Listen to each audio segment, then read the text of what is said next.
Now in those days a decree went out from Caesar Augustus for all the inhabited earth to be registered.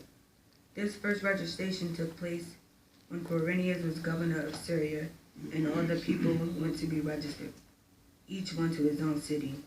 Of course, Joseph also went up from Galilee, from the city of Nazareth into Judea, to David's city, which is called Bethlehem, because of his being a member of the house and family of David. He went to get registered with Mary, who had been given him in marriage as promised, and who was soon to give birth.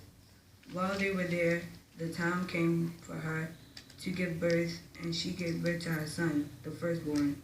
And she wrapped him in strips of cloth and laid him in a manger, because there was no room for them in the lodging place.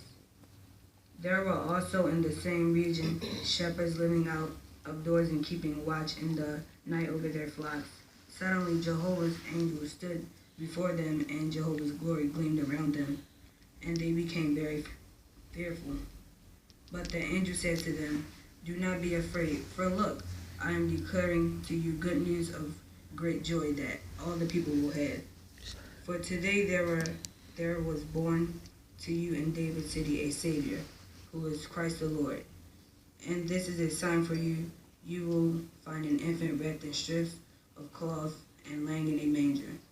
Suddenly there was with the angel a multitude of heavenly army, praising God and saying, "Glory in the heights, above to God, and on earth peace among men of good will." So when the angels had departed from them into heaven, the shepherds began saying to one another, "Let us by all means go over to Bethlehem and see what has taken place, which Jehovah has made known to us." And they went quickly and found Mary as well as Joseph, and the infant was lying in a manger. When they saw this, they made known the message that they had been told concerning this young child, and all who heard were astonished at what the shepherds told them. But Mary began to preserve all these saying, drawing conclusions in her heart.